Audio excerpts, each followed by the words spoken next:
berjalan di atas firman Allah adalah perjalanan kebahagiaan. Ya, kita akan baca Bapak Ibu Saudara-saudara Lukas pasal 11 ayat 27 dan 28. Maaf yang mau naik belum, setelah firman baru boleh naik ya. Lukas 11 ayat 27 sampai ayat yang ke-28. Kalau ada yang bisa typing, Lukas 11 ayat 27 sampai 28, saya akan bacakan buat kita semua.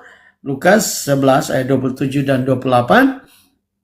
Ketika Yesus masih berbicara, berserulah seorang perempuan dari antara orang banyak dan berkata kepadanya, "Berbahagialah ibu yang telah mengandung engkau dan susu yang telah menyusui engkau."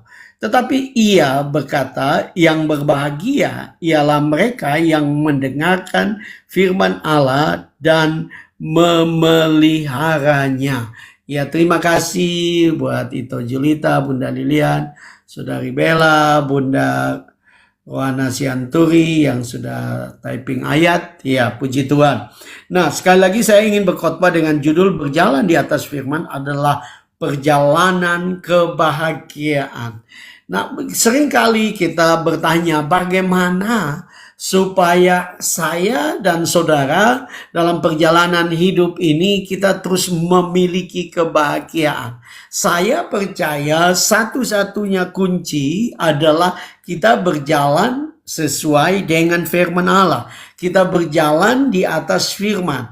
Kita taat kepada firman. Nah, satu kebenaran yang sederhana Bapak Ibu Saudara-saudara adalah waktu saudara dan saya melanggar firman Tuhan atau kita berbuat dosa, kita menyakiti hati Tuhan, yang terjadi adalah kita hilang damai sejahtera.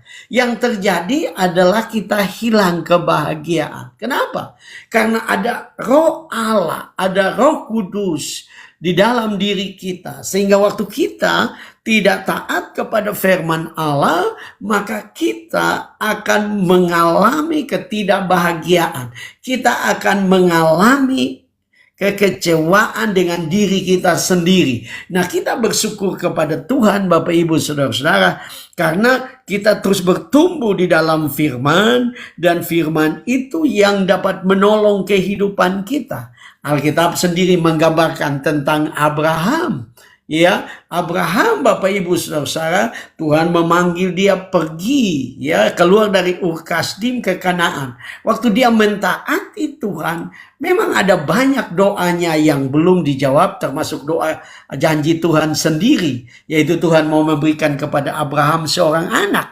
Tapi Abraham menunggu cukup lama, tapi semua baik-baik saja. Tapi waktu Abraham tidak terus bergantung kepada firman Tuhan, ya, Abraham kemudian pergi ke Mesir. Itulah awalnya Abraham ya mulai melakukan kesalahan dan dia mulai dalam pengertian membuat satu masalah dalam hidup dan rumah tangganya. Ya, itu sebabnya Abraham mulai belajar dari situ sehingga waktu waktu dia harus memilih antara ya dia dengan Lot harus memilih. Bapak Ibu Saudara-saudara, Abraham menyuruh Lot memilih. Dia lebih dengar kepada Tuhan. Dia belajar untuk mendengarkan firman Tuhan. Nah, oleh sebab itu saudara-saudara, saya dan saudara sebagai orang Kristen kita harus sadar bahwa kalau engkau ingin bahagia,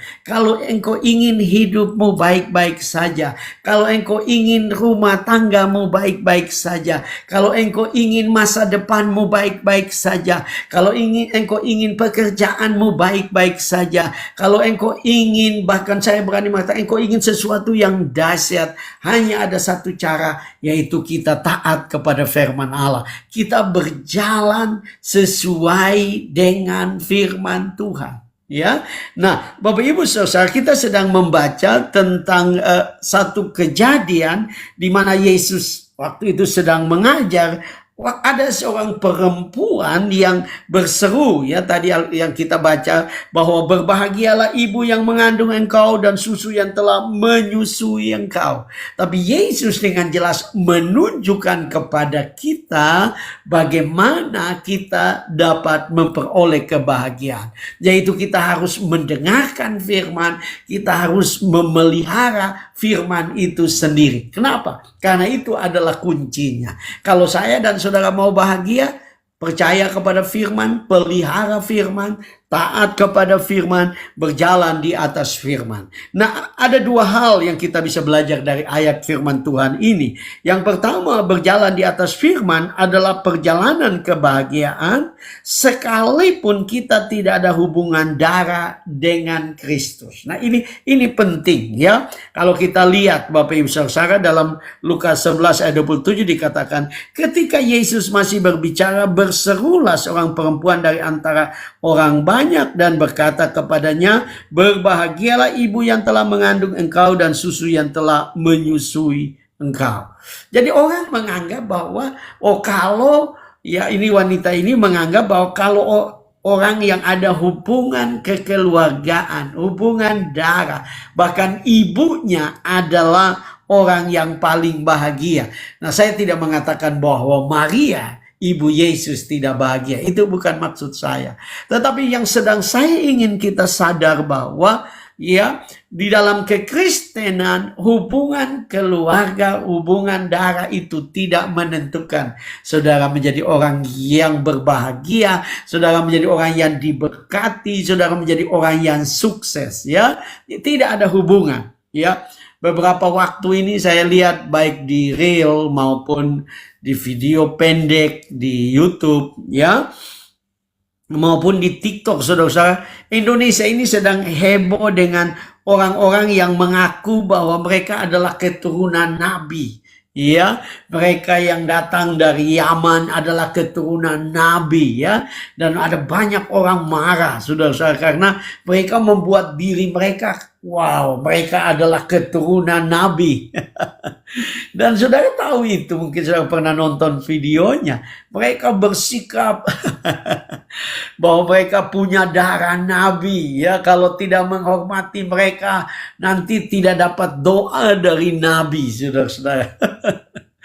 Nah, saudara, itulah dunia, itulah manusia. Nah, Yesus di dalam kekristenan itu bukan menjadi ukuran. Itu sebabnya dalam kekristenan sampai sekarang kita tidak tahu saudara Yesus, ya, yang lain dan keturunan mereka. Kita semua tidak tahu. Ya, dan kita tidak perlu. Kenapa? Karena dalam kekristenan bukan masalah saudara keturunan nabi. Yang paling penting adalah kita mendengarkan firman Allah. Nah, saya coba untuk waktu saya menyiapkan firman, saya meneliti firman ini. Saudara, dalam Matius 12 ayat 46 sampai 50, agak banyak juga ayatnya. Matius 12 ayat 46 sampai 50 ada kejadian yang mirip, ya. Matius 12 ayat 46 sampai 50. Ketika Yesus masih berbicara dengan orang banyak itu, ibunya dan saudara-saudaranya berdiri di luar dan berusaha menemui dia. Maka seorang berkata kepadanya, lihat, ibumu dan saudara-saudaramu ada di luar dan berusaha menemui engkau. Tetapi jawab Yesus kepada orang yang menyampaikan berita itu kepadanya, siapa ibuku dan siapa saudara-saudaraku? Lalu katanya sambil menunjuk ke arah murid-muridnya, inilah ibuku dan saudara-saudaraku. Sebab siapapun yang melakukan kehendakku di sorga, kehendak Bapakku di sorga, dialah saudara laki-lakiku, dialah saudara perempuanku, dialah ibuku. Wow, luar biasa, ya. Ya, luar biasa Bapak Ibu Saudara-saudara. Saya dan saudara, ya, yang dekat dengan Yesus, ya, yang sungguh-sungguh percaya kepada Yesus. Yesus berkata bahwa kita adalah ibunya, ya, saudara, sebagai perempuan sudah pasti. Seolah-olah Yesus sedang berkata, ya, kepada Bunda Lilian, engkau adalah ibuku. Yesus sedang berkata kepada saya, mungkin karena Kalau Yesus meninggal 33 tahun artinya saya lebih tua. Yesus bisa berkata, engkau lah ayahku. Ini sedang berbicara tentang suatu kedekatan, suatu hubungan yang luar biasa. Tinggal percaya kepada Tuhan, kita melakukan kehendak Tuhan, kita percaya kepada Tuhan, kita setia kepada Tuhan. Sekalipun saudara-saudara, kita tidak ada hubungan darah dengan Yesus, tapi Yesus sangat menghormati kita. Kita dikasihi oleh Bapa di sorga, kita disayang oleh Bapa di sorga. Karena waktu kita melakukan, saya dan saudara adalah saudaranya. Wow, luar biasa. Kita bangga sebagai orang Kristen, ya. Itu sebabnya saudara-saudara, kalau kita meneliti Alkitab, Tuhan juga bawa pikiran saya untuk Roma pasal 11 ayat 24. Paulus membahas satu kebenaran. Roma 11 ayat 24. Paulus membahas satu kebenaran seperti ini. Sebab jika kamu telah dipotong sebagai cabang dari pohon zaitun liar, dan bertentangan dengan keadaan itu, kamu telah dicangkokkan pada pohon zaitun sejati. Terlebih lagi mereka ini, yang menurut asal mereka akan dicangkokkan pada pohon zaitun mereka sendiri. Nah, saudara perhatikan bahwa saya dan saudara ini adalah zaitun liar. Ya, Israel itu adalah zaitun asli. Israel adalah bangsa pilihan Tuhan. Kalau digambarkan, Paulus menggambarkan sebagai pohon, saya dan saudara ini pohon liar, pohon yang tidak ada hubungan. Tapi kita dicangkokkan ke dalam zaitun asli, yaitu orang percaya. Tinggal kita hanya beriman kepada Tuhan. Itu sebabnya siapapun saudara yang sedang menonton khotbah saya malam ini di room ini, saya mau katakan, engkau adalah saudaranya, engkau adalah ayahnya, engkau adalah ibunya, engkau adalah anak Allah. Kenapa? Karena Tuhan, waktu kita percaya kepada Dia, sebelum kita percaya, kita adalah hamba dosa. Sebelum kita percaya, kita adalah budak dosa. Sebelum kita percaya, kita pantas dilemparkan ke dalam neraka, ya, yang menyala-nyala. Tetapi setelah kita beriman kepada Tuhan, kita percaya kepada Tuhan, kita mengikuti Tuhan sungguh-sungguh, Alkitab mengatakan bahwa kita, saya dan saudara adalah saudaranya Tuhan. Wow, luar biasa. Suatu penghormatan yang luar biasa, ya, untuk saya dan saudara. Waktu kita datang kepada Tuhan, jangan datang sebagai budak, datang sebagai hamba yang tidak percaya bahwa Tuhan akan menolong kita. Saya mau katakan kepada saudara, engkau adalah saudaranya, engkau adalah orang tua, ayahnya, ibunya. Artinya Tuhan begitu baik dengan saya dan saudara. Karena itu mari, jadilah orang Kristen yang bangga. Kalau engkau beriman kepada Yesus, ya, tidak menjadi orang Kristen yang rendah diri. Bahkan dalam Roma 8 ayat 15, Paulus berkata begini, Roma 8 ayat 15, sebab kamu tidak menerima roh perbudakan yang membuat kamu menjadi takut lagi, tetapi kamu telah menerima roh yang menjadikan kamu anak Allah. Oleh roh itu kita berseru, ya Aba, ya Bapa. Ya, artinya saya dan saudara sebagai orang Kristen, kita punya hubungan yang begitu dekat dengan Tuhan. Hubungan ini yang membuat kita bahagia. Hubungan ini yang membuat kita menjadi pribadi yang luar biasa, Bapak Ibu Saudara-saudara. Kenapa? Karena kita adalah anak-anak Allah. Ya, kita, ya, bukan berarti bahwa Tuhan punya anak karena pernikahan. Ini berbicara tentang keintiman, kedekatan. Karena itu saudara, apapun pergumulanmu malam ini, apapun masalahmu malam ini, apapun kesulitanmu malam ini, jangan datang kepada Tuhan seperti orang yang tanpa pengharapan. Ya, tanpa keyakinan. Engkau harus yakin bahwa engkau adalah anak Allah. Engkau pasti ditolong apapun pergumulan. Engkau dapat berkata, ya Aba, ya Bapa. Ya, saya pernah dengar kesaksian dari Ibu Pendeta Ruth Julia. Dia punya anak rohani yang luar biasa. Dia bersaksi dalam khotbahnya, ya. Dia berkata bahwa anak rohaninya itu, saudara-saudara, begitu dekat dengan Tuhan, ya. Dia kalau dia berdoa dan dia bersaksi, ya, Ibu Ruth Julia mendengar kesaksiannya, dia minta apa saja, saudara. Ya, karena Alkitab juga berkata, Yesus berkata bahwa minta apa saja. Ya, dan anak rohani dari Ibu Ruth Julia ini, dia minta apa saja Tuhan dengar.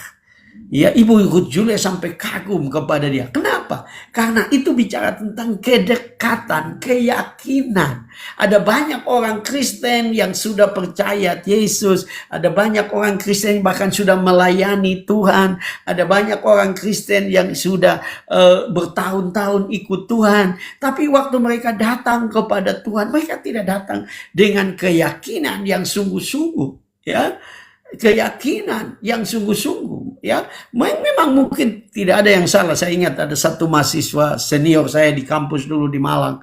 Ya, kalau dia berdoa kami semua ketawa karena dia berdoa, oh Bapa yang ada di surga dan juga Bapa yang ada di bumi, ya. Ya, seolah-olah dia mau berkata bahwa jangan saudara seolah-olah Bapa itu jauh di surga. Kekristenan tidak percaya, maksud tidak berhenti di situ. Itu sebabnya kita percaya Allah Bapa itu, Allah itu transenden. Allah itu jauh, terpisah, kudus, mulia. Tapi Allah itu juga imanen. Allah ada di dalam kita. Dia tinggal dengan kita. Dia ada dengan saya dan saudara. Ini yang menjadi kekuatan bagi saya dan saudara. Sebagai orang percaya, kita bersyukur karena kita bukan karena hubungan darah, tapi karena hanya iman saja. Hanya iman saja. Hanya iman saja kepada dia, kita menjadi anaknya. Dia menjadi Bapa kita yang terbaik. Karena itu jangan jadi orang Kristen yang cengeng, ya. Ya, saya sudah pernah khotbah di sini, ya. Ibu Ruth Julia berkata bahwa jangan juga saudara lihat masalah, saudara menjadi cengeng, ya. Yesus berkata kalau engkau lihat gunung, berkatalah kepada gunung. Itu hanya ilustrasi, ya, bukan yang benarnya. Tapi itu gambaran. Gunung itu bicara tentang pergumulan, masalah, tantangan. Kalau engkau lihat masalahmu, engkau lihat tantanganmu, berkatalah kepada gunung itu, beranjaklah dan tercampak ke dalam laut. Asal engkau tidak bimbang hatinya, maka gunung itu akan beranjak dan tercampak. Tapi ada banyak orang Kristen yang justru menangisi gunung. Mereka menangisi gunung. Waktu ada masalah mereka stres. Nggak usah stres, Tuhan itu baik. Tuhan itu kontrol segala sesuatu. Yang harus kita lakukan adalah kita percaya kepada dia. Kenapa? Karena saya dan saudara adalah anaknya. Kita sedang belajar ini bahwa Yesus berkata kita ini anak Allah. Kita ini kepunyaan Allah.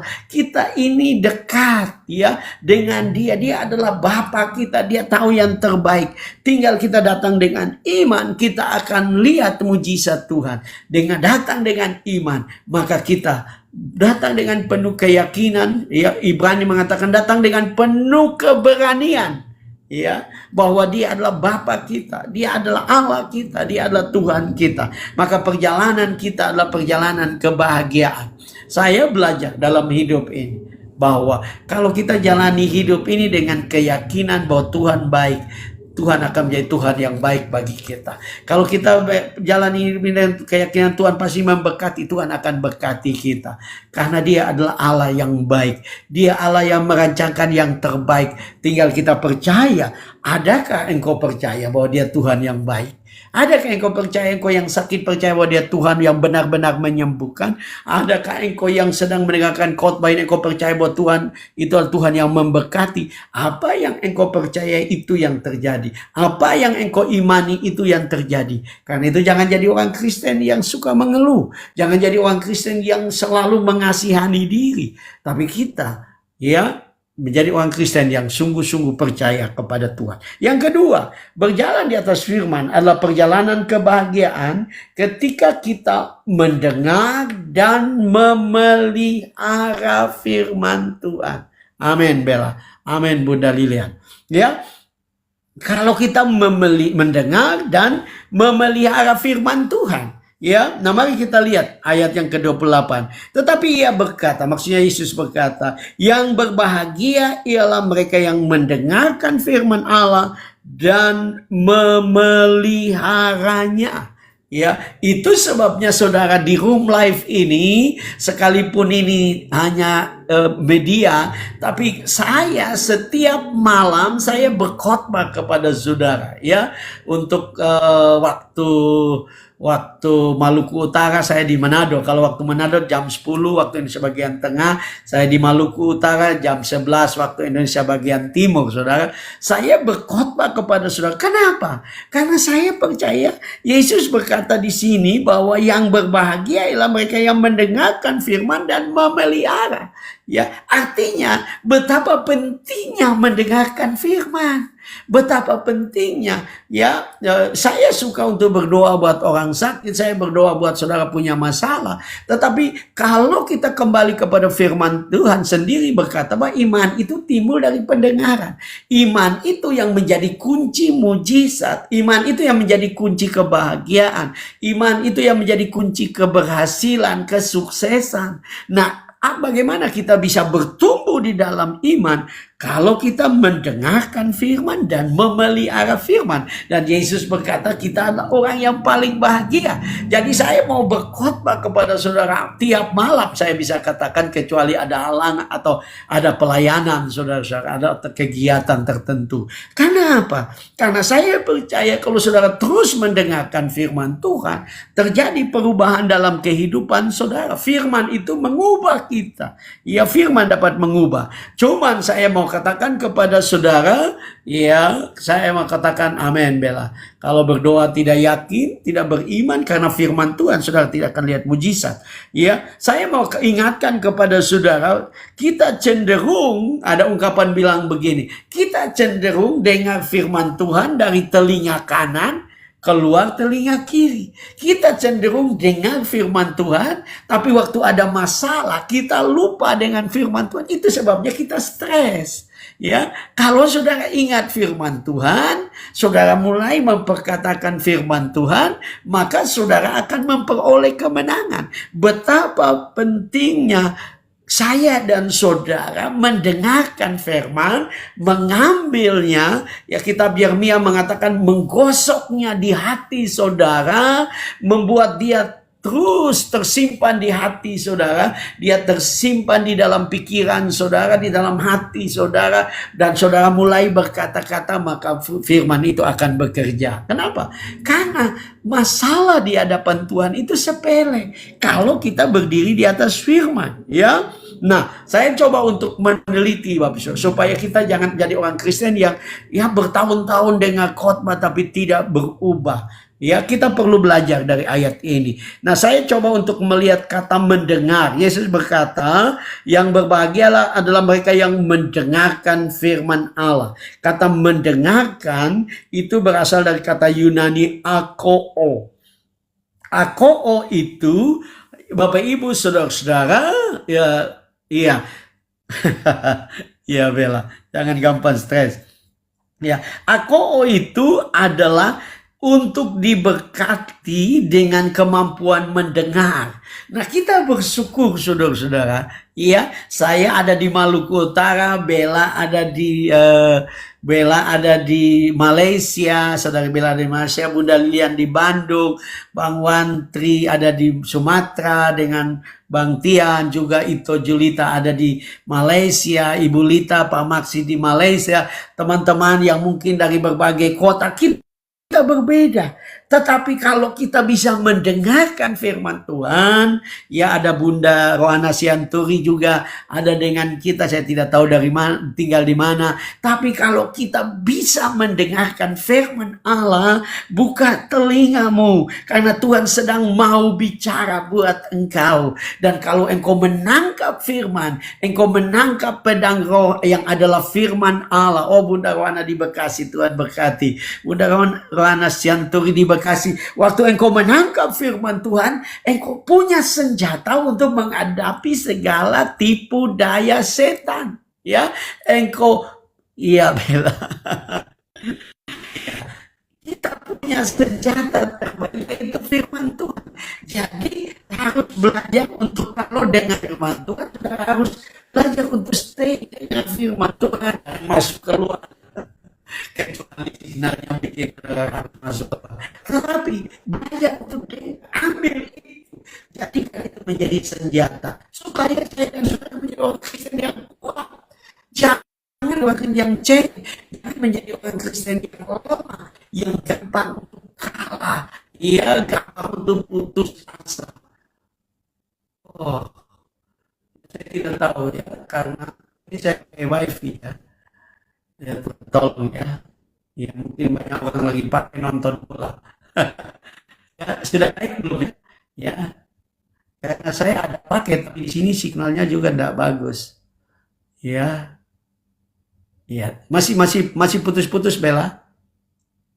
Sebentar saya matikan ini. Ya. Oh ya, puji Tuhan. Ya. Mungkin karena banyak orang pakai. Ya, saudara dan saya harus belajar, Bunda Rohana Sianturi. Kita semua harus belajar untuk betul-betul mengambil firman Allah sebagai pedang roh kita untuk kita menghadapi masalah. Ya, Bunda Rohana Sianturi tiap pagi waktu buka toko pakaian perkatakan bahwa Tuhan yang kau pasti mengirimkan berkat dari timur barat, pembeli dari timur barat. Karena itu firman Tuhan akan mengirimkan kepadamu berkat dari timur barat, utara, selatan. Tuhan akan memberkati engkau sebagai orang percaya bahwa berkat Tuhan pasti akan mengejar engkau. Ya, nah kata aku ini bukan saja diberkahi dengan kemampuan mendengar, tapi juga mempelajari. Itu sebabnya di room ini kita perlu belajar firman Tuhan supaya saudara dan saya bertumbuh. Jangan cuma datang bawa pokok doa tentang masalah saudara, setelah Tuhan tolong saudara tidak lagi bertumbuh. Saudara tinggalkan Tuhan, berbuat dosa lagi, anak kena masalah lagi, datang lagi. Tapi mari kita belajar untuk bertumbuh di dalam firman Tuhan, ya. Memahami, mentaati, mengerti, mengerti. Jadi Tuhan mau supaya saudara mengerti tentang firman Tuhan. Salah satu kelemahan dari kekristenan adalah ada banyak orang Kristen yang tidak memahami firman Tuhan. Yang repotnya pendetanya juga berkhotbahnya cuma hanya di sekitar ayat-ayat tertentu saja. Mereka tidak berkhotbah benar-benar dalam untuk firman Tuhan. Dan itu membuat jemaat juga tidak bertumbuh. Iya, kayaknya signalnya ya kadang-kadang tertahan. Ya, jadi Tuhan mau supaya kita mendengarkan. Nah, untuk saudara tahu bahwa bagi orang Yahudi itu mendengar itu melakukan. Jadi mendengar firman Tuhan itu bukan dengar saja lewat media, bukan dengar saja lewat TikTok, bukan saja mendengar lewat YouTube, atau dengar dari televisi saudara dengar firman, tapi mendengar bagi orang Yahudi itu melakukan. Dan sebenarnya kalau saudara perhatikan dalam budaya kita pun demikian, mendengar itu melakukan. Contohnya, Contohnya, waktu saudara berkata kepada anak saudara, saudara berkata kepada anak saudara, mama mau pergi ke supermarket, benar Ibu Bunda Rohana, saudara berkata kepada anak saudara, nak, tinggal di rumah, jangan pergi bermain, mama mau pergi untuk ke Indomaret sebentar, itu contoh ya. Nah, kemudian saudara datang setelah belanja, saudara pulang, anakmu tidak ada. Saudara berteriak, dia panggil. Misalnya Tommy. Tommy datang, pulang Tommy. Waktu dia datang, apa yang saudara bilang? Bukankah saudara akan berkata kepada dia, Tommy, kamu tidak dengar ya? Kamu tidak dengar larangan mama ya tadi? Kenapa? Karena kalau kalau anak mendengar, maka dia akan melakukan. Nah, Tuhan juga mau berkata, kalau saya dan saudara mendengar firman Allah, kita harus melakukan, kita harus memperkatakan, kita harus menjalani setiap hari, kita harus menggunakannya setiap hari. Ada banyak orang Kristen, waktu ada masalah mereka tidak ingat kepada firman Tuhan, mereka tidak menggunakan pedang roh mereka. Yang mereka gunakan adalah pikiran mereka, yang mereka gunakan adalah perasaan mereka. Mereka mulai menangis, mulai sedih, mereka mulai putus asa, mereka mulai kecewa, mereka mulai berpikir, wow, masalah ini terlalu besar, siapa yang bisa menolong? Mereka lupa tentang Tuhan yang besar, yang telah berbicara lewat firman-Nya. Karena itu mari kita harus mendengarkan firman Tuhan dan kita melakukannya. Yang kedua yang saya perhatikan di sini, Yesus berkata bahwa yang berbahagia ialah mereka yang mendengarkan firman Allah dan memeliharanya. Kata Yunani yang dipakai untuk memelihara adalah phulasso. Phulasso ini Bapak Ibu Saudara bukan saja dalam pengertian memelihara. Phulasso ini juga mempunyai pengertian menjaga firman itu. Kita perlu menjadi orang percaya yang menjaga firman Tuhan itu tetap tertanam di hati kita, di pikiran kita. Sesuai dengan apa yang saya katakan, bahwa kita percaya bahwa kita mau mentaati firman, menjaganya, memeliharanya. Ya, kata phulasso ini juga mempunyai arti mengawal, ya. Jadi saya dan saudara, saya secara khusus sebagai pendeta, saya ingin supaya saya terus berkhotbah kepada saudara, supaya firman Tuhan itu bertumbuh. Saya mau mengawal saudara setiap hari dengan menyampaikan firman Allah, supaya firman Allah yang menjaga saudara. Saudara berdiri di atas firman Tuhan, percaya kepada firman Tuhan, taat kepada firman Tuhan. Kenapa? Karena waktu saudara taat kepada firman Tuhan, ya saudara sungguh-sungguh berdiri di atas firman Tuhan, saya mau katakan kepada saudara, kehidupanmu adalah kehidupan yang berbeda. Kehidupanmu adalah kehidupan yang diberkati, ya. Karena apa? Yesus berkata, jikalau kamu tinggal di dalam aku dan firmanku tinggal di dalam kamu, minta apa saja yang kamu kehendaki dan kamu akan menerimanya. Wow. Saudara percaya janji ini? Ya, jikalau kamu tinggal dalam aku dan firmanku tinggal dalam kamu, minta apa saja yang kamu kehendaki, maka kamu akan menerimanya. Wow. Artinya kuncinya adalah tinggal dalam firman. Kalau saudara mau doa-doa saudara dijawab. Kalau saudara mau lihat mujizat terjadi dalam hidupmu, tinggallah dalam firman. Terus berdiri di atas firman. Bangun setiap pagi dengan membaca firman, merenungkan firman, memperkatakan firman, mendoakan firman. Ya, ada satu kebenaran yang saya ingin katakan kepada saudara, yang banyak kali orang Kristen tidak tahu, adalah mendoakan firman. Kalau saudara sedang sakit, mendoakan firman yang berjanji tentang kesembuhan. Kalau saudara sedang kekurangan, mendoakan firman yang berjanji Tuhan memberkati. Kalau saudara sedang takut, mendoakan firman yang berbicara tentang penghiburan, perlindungan, penyertaan Tuhan. Ya. Kalau saudara sedang khawatir dengan masa depan, doakan firman Tuhan yang berbicara tentang masa depan yang gilang gemilang, penuh harapan.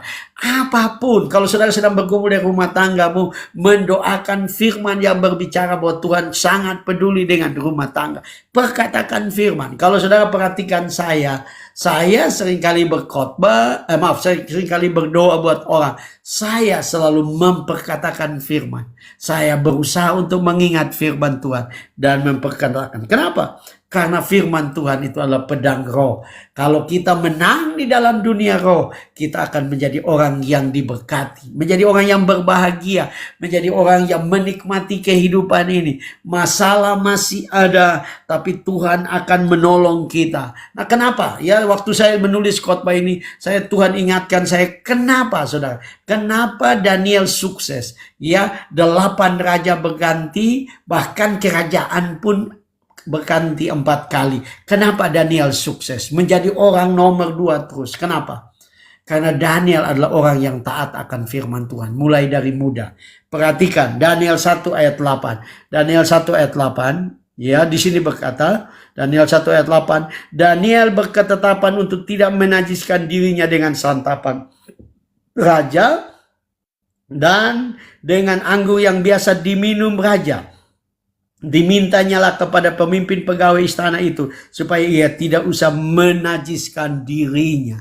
Ya, bukan minum kopi bela. Dia tidak menajiskan diri. Kenapa Daniel tidak mau memakan santapan raja? Kalau saudara tahu, ada latar belakangnya.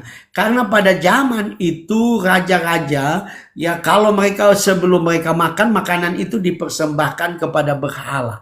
Itu sebabnya Daniel tidak mau makan, ya. Bahkan saya pernah membaca satu artikel, Bapak Ibu Saudara-saudara, dikatakan bahwa ya sampai Daniel taat kepada hal kecil. Ada hukum Taurat, ini contoh yang Daniel taat. Ada hukum Taurat bahwa ya jangan makan anak domba yang dimasak dengan susu induknya. Itu ada ayatnya, Taurat itu. Dan waktu Daniel ada di Babel, dia tidak mau makan seperti itu. Ya, itu adalah satu ketaatan. Bayangkan sampai kepada hukum segitu.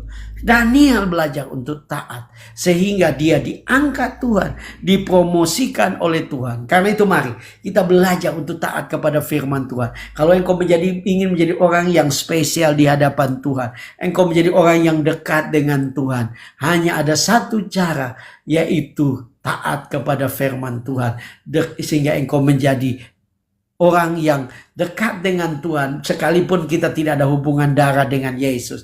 Tapi kita menjadi anak-anaknya. Kita menjadi kepunyaan milik kesayangannya. Dan kalau engkau ingin bahagia, belajar untuk memelihara firman, mendengarkan firman, setia dengarkan firman. Jangan lari-lari dari live, ya. Dengarkan, karena ini adalah pesan Tuhan. Tiap malam tiap hari Tuhan taruh firman di hati saya untuk saya sampaikan. Waktu saudara dengar, saudara akan bertumbuh dan iman saudara akan kuat. Waktu saya menulis khotbah ini juga Tuhan ingatkan saya tentang orang yang disebut orang beriman abad 19.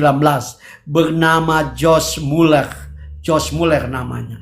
Dia sangat dipakai Tuhan luar biasa. Dia punya hidup sederhana, saudara. Dia sangat sederhana, yaitu dia hanya berdiri di atas firman Tuhan. Dalam pengertian itu, dia tiap kali menghadapi tantangan, dia akan berdoa kepada Tuhan. Dia tutup mata, dia berdoa sungguh-sungguh kepada Tuhan, dan dia minta Tuhan bicara lewat firman Tuhan. Dan dia buka Alkitab, karena ya dulu masih ya Alkitabnya masih pakai buku ya, kertas ya. Jadi dia buka tutup mata dan dia tunjuk ayat. Dan kalau dia tunjuk ayat yang mana, dia yakin itu yang Tuhan akan kerjakan. Dan dia mulai mendoakan firman Tuhan itu.